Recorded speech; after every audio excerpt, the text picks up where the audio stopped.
гости блока особняка Елены Киреевой. С вами Флёр. И сегодня крещение Господня. И я вас всех поздравляю с этим праздником. Сегодняшнюю нашу встречу мы проведем в ресторанчике с многообещающим названием «Разговоры». Сегодня здесь, в музыкальной гостиной, будет проходить творческая встреча с очень интересными людьми. Организовала эту встречу, эту праздничную вечеринку Елена Козырева, уже знакомая гостям блока особняка по ее стихам. Кто она, Елена Козырева? Она женщина, которая постоянно в пути. И в дороге ей помогают ее таланты. А их у нее огромное множество. И сегодня мы продолжим знакомиться с ее дарованием как поэтессы. Удивительным образом, в стихотворной форме, ей удается передать все в глубину своих внутренних переживаний. Ее стихи наполнены любовью, поиском, находками, надеждами, встречами. И сегодня, в этот волшебный праздничный день, мы находимся в предвкушении встречи с этим удивительным человеком. Ну что же, дорогие мои друзья, я желаю всем нам хорошего праздничного настроения.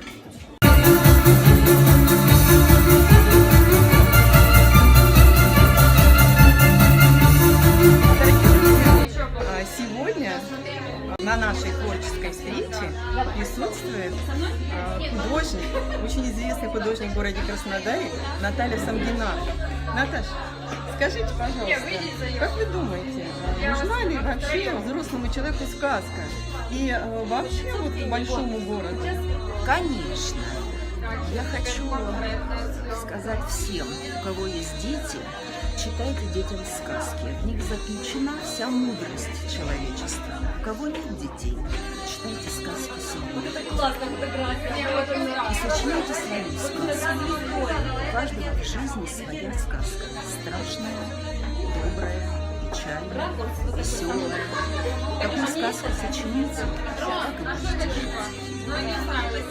Здорово, спасибо, Наталья, спасибо вам большое. Скажите, мои дорогие, что же вы думаете? Существует в жизни чудо? И верите ли вы в сказку? Чудеса в жизни случаются. Я в этом уверена. И иногда они происходят со мной в виде неожиданных подарков, как сегодняшний, например, вечер.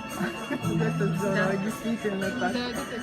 Наверное, я думаю, что для вашей мамочки это тоже божественный подарок такой в день крещения. Что вы думаете по поводу сказки? По поводу чудес? Да? Ну, чудеса это прекрасно. А если человек верит в чудеса, он живет. Без этого нельзя. Что вы думаете по поводу сказки? Нужна она большому городу? Очень нужна большому городу, она очень нужна женщинам, потому что женщины потом эту сказку передают в свои семьи, создают такую атмосферу дома и детям своим, и мужьям своим, и всем членам семьи. Поэтому женщине она нужна, как никому другому. Всем желаю сказок, верить в них, и когда веришь, всегда сбывается. Это мое четкое убеждение. Ну здорово, спасибо, с праздником вас! С праздником! На нашей творческой встрече, посвященной крещенскому вечеру у камина, присутствует астролог Марина Белова. Марина, скажи, пожалуйста, гостям блока особняка Елены Киреевой, для тебя имеет значение в жизни сказка? И вообще, как ты считаешь, нужна ли большому городу сказка? Хороший вопрос. Я считаю, что моя жизнь вообще сплошная сказка. Потому что, что бы ни происходило, радостное или не очень радостное, я говорю, это же сказка, возможно, чудеса. И поэтому только щелк, и перед вписываешь или переигрываешь, или взмахиваешь условной палочкой, и ситуация меняется. Точнее, меняется ваше отношение к ситуации. Сердце раскрывается, приходит какое-то таинственное волшебство, и вдруг даже самая негативная ситуация дает урок и дает радость бытия. Поэтому только через сказку, на мой взгляд, можно это состояние уловить. А через сказку можно открыть дверь в чудо, шагнуть, и вот они чудеса. Желаю вам сказки, друзья. По поводу того, нужна ли большому городу сказка? Сказка нужна всегда и всем, в любом возрасте. И в городе, и в деревне, если человек живет. А зачем? Зачем она, эта сказка нам нужна? Потому что это всегда чудо. Точно. И когда, как не сегодня, в день Святого Богоявления, говорить о чуде. А в вашей жизни много чудес? Да, я до сих пор верю в сказку. А какая любимая ваша сказка? Про Деда Мороза и Снегурочку. Потому что они приносят подарки? Да. Здорово. С Новым годом, с крещением. Спасибо. И побольше чудес вам в вашей жизни.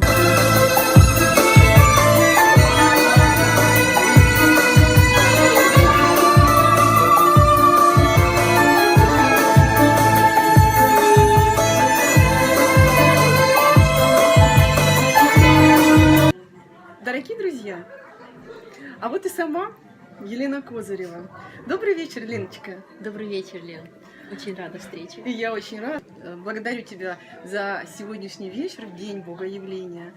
Действительно было волшебство и чудо. И гости моего блог-особняка уже знакомы с твоим творчеством. Что бы тебе хотелось сказать нам сегодня, в этот день? Наверное, я расскажу вам просто небольшую притчу, которую очень люблю и которая очень трогает мое сердце. Однажды ученики спросили у мастера: «Скажи, как удивительно устроено сердце, когда оно отдыхает? Все в этой жизни нуждается в том, чтобы хоть когда-нибудь отдыхать. Но сердце не отдыхает никогда, ни одного мгновения». На что учитель ответил: «Сердце отдыхает. Оно отдыхает, когда слышит и говорит добрые слова. Оно отдыхает, когда слышит смех детей. Оно отдыхает, когда слышит пение птиц, когда слышит музыку, стихи, видит красивые картины. Я хочу нам всем пожелать почаще заботиться о нашем сердце, дарить ему радость отдыхать, говорить слова любви, нежности, благодарности и прикасаться к великому. Всего вам хорошего. Леночка, я искренне благодарю тебя за этот удивительный вечер. Сегодня мое сердце отдыхало, по-настоящему отдыхало. Было просто все божественно красиво.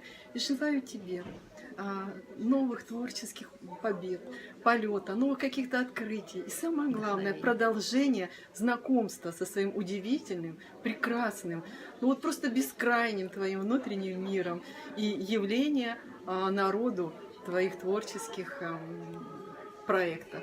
Спасибо огромное, Да, Лен. с праздником, Для меня это Леночка. важно. До свидания.